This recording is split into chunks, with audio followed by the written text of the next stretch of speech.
नमस्कार मेरे प्यारे साथियों, मैं डीपी आज एक नए वीडियो के साथ आप लोगों के सामने हूं। आज का मेरा ये वीडियो यूएनओ पर है। आप सभी लोग जानते हो कि यूएनओ विश्व का एक सबसे बड़ा संगठन है। इसमें एक होता है सिक्योरिटी काउंसिल, इसको कहा जाता है यूनाइटेड नेशंस सिक्योरिटी काउंसिल। इसमें 5 परमानेंट मेंबर्स होते हैं और 10 नॉन परमानेंट मेंबर्स होते हैं। 5 परमानेंट मेंबर्स का नाम आप सभी लोग जानते हो, USA, France, China, UK and Russia, रूस इसको कहते हैं।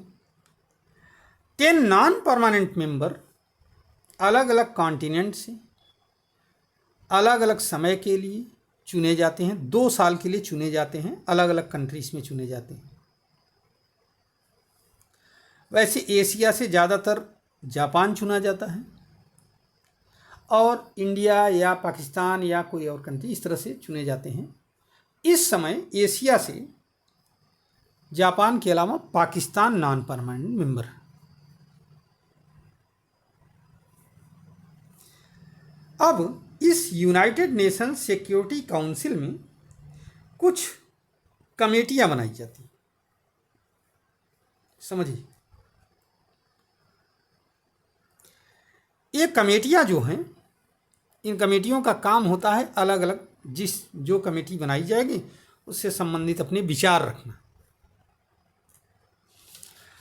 तो कल की बात है, यूनाइटेड नेशंस सिक्योरिटी काउंसिल ने अपनी 2 कमेटियों में पाकिस्तान को बनाया, जगह दिया। एक जगह पाकिस्तान को चेयरपर्सन दिया गया है और एक जगह पाकिस्तान को डिप्टी चेयरपर्सन दिया गया है। सवाल ये नहीं है कि उसको चेयरपर्सन दिया गया है या डिप्टी चेयरपर्सन दिया गया है। सवाल है कि किन कमेटियों का उसे चेयरपर्सन और डिप्टी चेयरपर्सन बनाया गया है। तो चेयरपर्सन बनाया गया है उसको तालिबान सैंक्शन कमेटी का। इसमें डिप्टी चेयरपर्सन या वाइस चेयरपर्सन पर होंगे गयाना और रसिया। इसी तरह से पाकिस्तान को डिप्टी चेयरपर्सन बनाया गया है 1373 काउंटर टेररिज्म कमेटी का, काउंटर टेरर कमेटी का। इसमें चेयरपर्सन है अल्जीरिया और डिप्टी चेयरपर्सन में एक और कंट्री है सियरा लियोन, ध्यान रखिएगा। अब ये 1373 क्या चीज़ है, इसको भी आप आइए जान लेते हैं। तो 1373 काउंटर टेरर कमेटी में जो 1373 शब्द आया है नंबर, यह है एक रेजोल्यूशन, यूएन का रेजोल्यूशन नंबर 1373 है। ये टेरर के खिलाफ यूएन के द्वारा किए गए कार्य को बताता है, कौन कौन से स्टेप आप ले सकते हैं। जैसे एसेट फ्रीज करना आतंकवादियों की, वाटर कंट्रोल वगैरह करना, आतंकवादी देशों के संसाधनों को कंट्रोल करना और टेरर को क्रिमिनलाइज करना। ये काम है 1373 रेजोल्यूशन का, जो उसमें मेंशन है। काम नहीं बल्कि मेंशन है। अब आप बताइए, इन दोनों कमेटियों में पाकिस्तान अगर है, जो कि तालिबान सैंक्शन कमेटी है और 1373 काउंटर टेरर कमेटी है, इसमें पाकिस्तान क्या काउंटर टेरर कमेटी में इसकी सिफारिश करेगा कि कौन से आतंकवादी के एसेट फ्रीज कर दिए जाए, कौन से आतंकवादी देश का वाटर कंट्रोल कर दिया जाए, संसाधनों को बंद कर दिया जाए, किस टेररिस्ट को क्रिमिनलाइज किया जाए?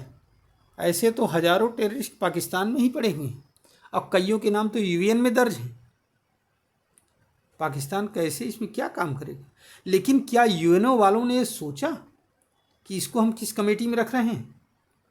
अच्छा, ये जो आपका दूसरी कमेटी है तालिबान सैंक्शन कमेटी, इसमें तालिबान के ऊपर अगर कोई रोक लगाई जाएगी, सैंक्शन लगाया जाएगा, क्या सिफारिश कर सकता है पाकिस्तान? हाँ, तालिबान को परेशान करने के लिए कुछ कर सकता है, लेकिन क्या हिम्मत है? आप लोग समझते हैं इनके बॉर्डर सुरक्षित रहेंगे? हाँ, बहुत सारे ऐसे वो हैं। इसके अलावा अब आप ये भी जानिए कि ये सिलेक्शन होता कैसे, इसको जानना बहुत ज़रूरी है। दरअसल पूरा जो सिलेक्शन प्रोसीजर होता है, अलग अलग कमेटियों में अलग अलग कंट्रीज को चेयरपर्सन और वाइस चेयरपर्सन बनाया जाना, ये पूरा गिव एंड टेक का खेल होता है। पहले से ही सब निर्धारित होता है। हर कंट्री विचार कर लेता है कि भाई हम जो है इस कमेटी में चेयरपर्सन बनेंगे, हम इस कमेटी में वाइस चेयरपर्सन बनेंगे, आप हमको सपोर्ट कर देना, हम आपको सपोर्ट कर देंगे, ख़त्म। ये गेम होता है। लेकिन इनका काम होता है, इन कमेटियों का, अपनी रिकमेंडेशन को रखना, लेकिन निर्णय लिया जाता है 15 के 15 ऑल मेंबर्स की सर्वसहमति से। अब आप समझिए कि इनके द्वारा जो निर्णय लिया जाएगा उस पर कोई भी जो इनके द्वारा विचार रखे जाएंगे, जो ये अपना वो रखेंगे, मतलब कि आइडिया कि इनके पर रोक लगाई जाए, उसको कार्य रूप में ले आने के लिए कितना टिपिकल टास्क है। ऑल 15 मेंबर जो यूएनएससी के मेंबर स्टेट्स हैं, वो सब जो हैं ऑल 15 जो परमानेंट और नॉन परमानेंट मेंबर्स हैं, उनमें से कोई भी विरोध में आएगा तो लागू नहीं हो पाएगी वो चीज़। तो फ़ायदा क्या है? चलो फ़ायदा है, अगर हम मान लेते कि आप दिखावे के तौर पर इसको बना रहे हैं, तो कम से कम ये तो सोच करके रखा होता कि किसको हम किस कमेटी में रख रहे हैं। ये भी नहीं विचार किया यूएनओ ने। एक बात सही है कि यूएनओ एक सड़ा हुआ ऑर्गेनाइजेशन बन गया है। कॉलोनाइजेशन या उपनिवेशवाद के समाप्ति के साथ यूरोप और यूएसए ने विश्व पर अपना दबदबा कायम रखने के लिए यूएन का गठन किया अपनी कॉलोनीज़ पर। लेकिन आज वो कॉलोनीज कई गुना आगे निकलती चली जा रही हैं, और देखिएगा एक समय आएगा जबकि यूरोप कहीं पीछे छूट जाएगा और यूएन का कोई मतलब नहीं रह जाएगा। आज भी कोई मतलब है नहीं। जितने सार्थक कार्य हैं, क्या यूएन ले पा रहा है कहीं स्टेप? किसी को रोक पा रहा है? कहीं भी देख लीजिए, आसपास युद्ध चारों तरफ फैला हुआ है, तो जवाब मिलेगा नहीं। अब पाकिस्तान इसमें कर क्या सकता है, सवाल ये पैदा होता है। ये यूएन की विडंबना है कि वो ऐसे लोगों को ऐसी कमेटी में रख रहा है। तो पाकिस्तान सिर्फ और सिर्फ विक्टिम कार्ड खेलेगा और अपने पक्ष में कुछ फंड वगैरह इकट्ठा करेगा, तालिबान को थोड़ा बहुत धमकाएगा, ठीक है। भारत क्या करे? तो भारत को इसमें कुछ नहीं करना है। भारत सिर्फ शांत बैठा रहे। साल भर के बाद में ये सब मेंबर्स फिर से बदलते हैं, साल भर का समय ऐसे निकल जाएगा, ठीक।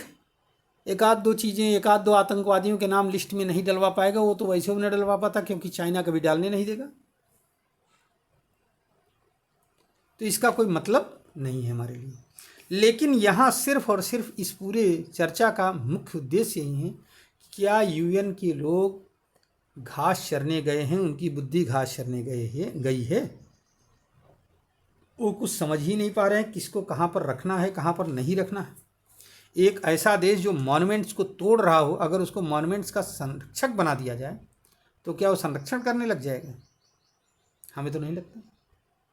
फिलहाल लोगों का ऐसा विचार है कि अगर चोर को खजाने की चाबी सौंप दी जाती है तो वो चोरी करना बंद कर सकता है, छोड़ सकता है, कम कर सकता है, परिवर्तन कुछ न कुछ तो आएगा। चलो देखिए, इसी उम्मीद के साथ मैं अपना वीडियो यहीं पर बंद कर रहा हूँ, समाप्त कर रहा हूँ। अगर आपको ये पसंद आए हमारा वीडियो तो आप इसको लाइक करिए, चैनल को हमारे सब्सक्राइब करिए और वीडियो को शेयर भी करिएगा। धन्यवाद, नमस्कार, जय हिंद, जय भारत, वंदे मातरम।